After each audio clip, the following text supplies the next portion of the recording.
I never thought I'd be the one to take down Karen Matthews, the notorious HOA president of Whispering Pines. For 3 years, she'd ruled our neighborhood with an iron fist, measuring grass to the quarter-inch and citing mailboxes for not being eggshell number 7. My sister and her family moved in temporarily. My 11-year-old nephew, Ethan, has cerebral palsy and uses a wheelchair. We installed a small, removable aluminum ramp over the 2 steps to the front door for his independence. At 7:30 the next morning, Karen was on my porch. "I noticed you've made an unauthorized modification to your property," she announced, pointing at the ramp. She cited Article 7, Section 12, demanding I remove it and submit Form 34B with architectural drawings. I took a deep breath. "Karen, it's a temporary ramp for my nephew who uses a wheelchair. This is a reasonable accommodation under the Americans with Disabilities Act, ADA." She consulted her clipboard. "The HOA predates ADA requirements and our bylaws take precedence. You have 48 hours to remove the unauthorized structure or you'll be fined $50 per day." I printed out the relevant ADA laws and dropped them in her mailbox. The next day, I found a violation notice taped to my door, $200 fine for nuisance correspondence in a non-approved mailbox receptacle. The following Saturday, Ethan wheeled into the kitchen, tears streaming down his face. "Uncle James, someone took my ramp," he said. I rushed to the door. The ramp was gone. My blood boiled. I marched straight to Karen's house. "Where's the ramp?" I demanded. She crossed her arms.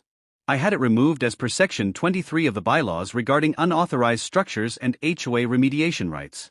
The non-compliant item has been disposed of." "Karen, that ramp cost over $800. More importantly, my disabled nephew now can't leave the house without being carried. That's not just mean, it's illegal." She gave me a smug smile. "Perhaps next time you'll follow proper channels before making unauthorized changes to the exterior aesthetic." "You know what?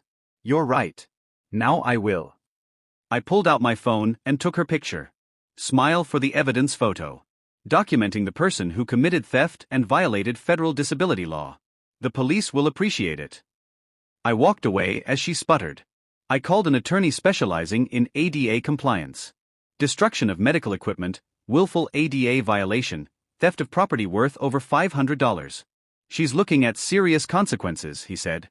The following Monday, Karen received a certified letter from my attorney.